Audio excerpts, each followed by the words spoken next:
সামনাসামনি অনেকগুলো অনুষ্ঠানই আছে। বাসন্তী পুজো, অন্নপূর্ণা পুজো, নীলষষ্ঠী, রামনবমী।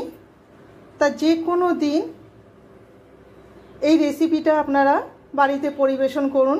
রুটি, লুচি, পরোটা, নান, লাচ্ছা পরাঠা, তাছাড়াও ফ্রাইড রাইস, পোলাওর সাথেও পরিবেশন করতে পারেন। খেতে দুর্দান্ত লাগবে। তার রেসিপিটা আমি কি করে নেব দেখে নেওয়া যাক। নমস্কার বন্ধুরা, মায়ের মামুনির রান্নাঘরে সবাইকে স্বাগত।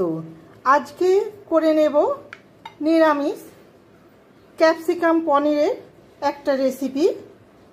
তা নিরামিষ পনিরের রেসিপিটা করতে আমি 400 গ্রাম পনির নিয়ে নিয়েছি।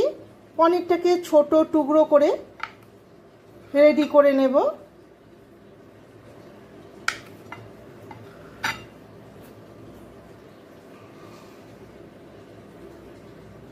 প্রথমে একটু কাট দিয়ে দিচ্ছি যাতে সুবিধে হয়।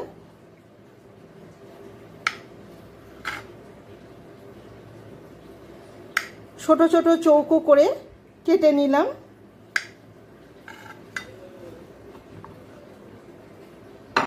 একটা বড় সাইজের ক্যাপসিকামকে চৌকো করে কেটে রেখেছি। দুটো বড় সাইজের টমেটোকে কুচিয়ে নিয়েছি আর দুটো লঙ্কা রেডি করে রেখেছি। প্রথমে আমি একটা গ্রেভি রেডি করে নেব। আমি হাফ চামচ ঘি দিয়ে একটা গ্রেভি রেডি করে নেব।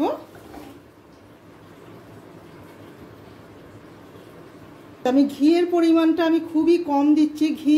ঘি কিংবা তেলের পরিমাণটা আমি খুব কম দিচ্ছি, আমার অসুবিধে আছে। তাই জন্য আপনারা আপনাদের পছন্দ মতো ঘি কিংবা তেল দিয়ে রান্নাটা করে নেবেন। প্রথমে দিয়ে দিচ্ছি কাজু আর আমন্ড।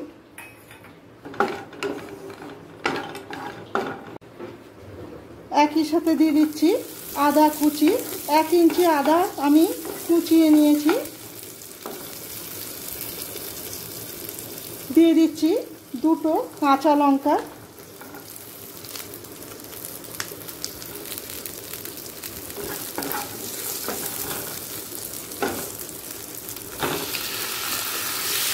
টমেটো কুচি। টমেটোর কাঁচা গন্ধটা চলে গেছে। এই সময় দিয়ে দেব লবণ। চামচের 3 ভাগের 1 ভাগ গোলমরিচের গুঁড়ো। ভুল বললাম, গরম মশলা গুঁড়ো।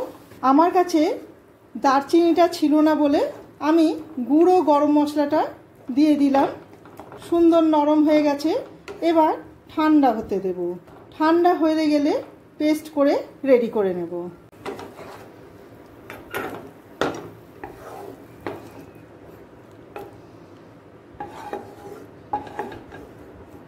আবারও কড়াতে সামান্য ঘি দিয়ে দিলাম। ঘিটা কড়ার গায়ে একটু লাগিয়ে নেব। পনিরে আমি কোনো রকম লবণ, গোলমরিচ কি কাশ্মীরি লঙ্কার গুঁড়ো দিইনি। আমি কড়াতে সরাসরি লবণ দিয়ে দিলাম। দিয়ে দেব 2 পিঞ্চ কাশ্মীরি লঙ্কার গুঁড়ো। দেখি পনিরের কালারটা খুব সুন্দর আসবে কাশ্মীরি লঙ্কার গুঁড়োটা দিতে। আপনারা না চাইলে যদি পুরোটাই সাদা রাখতে চান তাহলে কাশ্মীরি লঙ্কার গুঁড়োটা দেওয়ার দরকার নেই। আমি আবারও বলছি, আমার অসুবিধে থাকার জন্য আমি খুব সামান্য তেল দিয়ে রান্নাটা করছি। তেল কিংবা ঘি দিয়ে রান্নাটা করছি। আপনারা আপনাদের পছন্দ মতো তেল ঘি দিয়ে রান্নাটা করে নেবেন। দিয়ে দিলাম পনিরের টুকরো।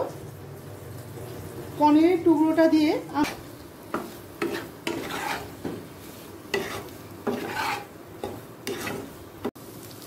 পনিরটা হালকা করে ভাজা হয়ে গেছে।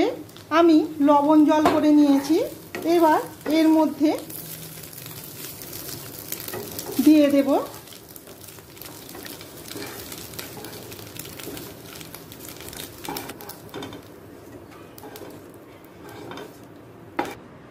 আরও সামান্য ঘি দিয়ে ক্যাপসিকামটাকে ভেজে তুলে নেব।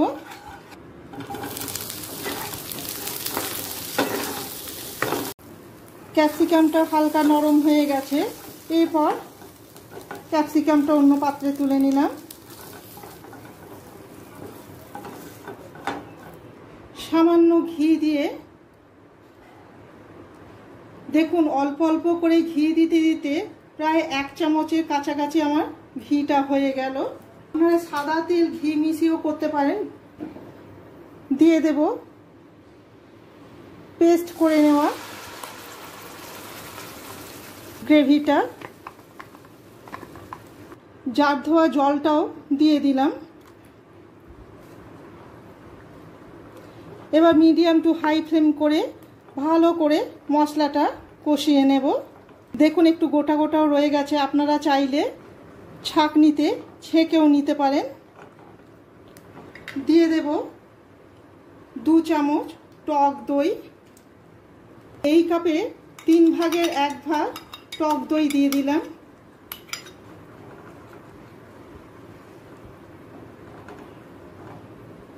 পনিরটা ভাজবার সময় পনিরটা ভিজতে দেওয়া যে জলটা ছিল সেই জলেতে লবণ দিয়েছিলাম, সেই বুঝে এখন লবণটা দিয়ে দিলাম।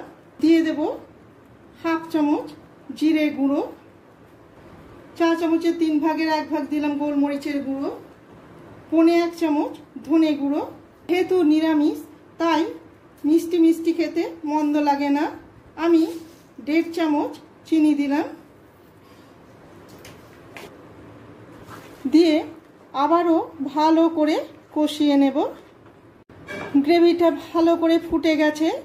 এবার জল থেকে তুলে পনিরটাও মশলার সাথে ভালো করে কষিয়ে নেব।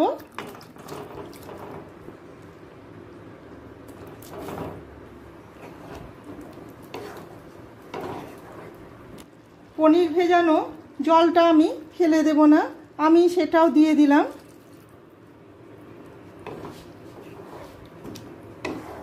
দিয়ে দেব ভেজে রাখা ক্যাপসিকাম।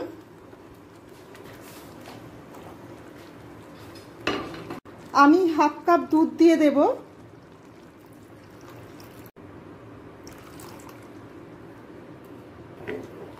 দুধটা দিলে কি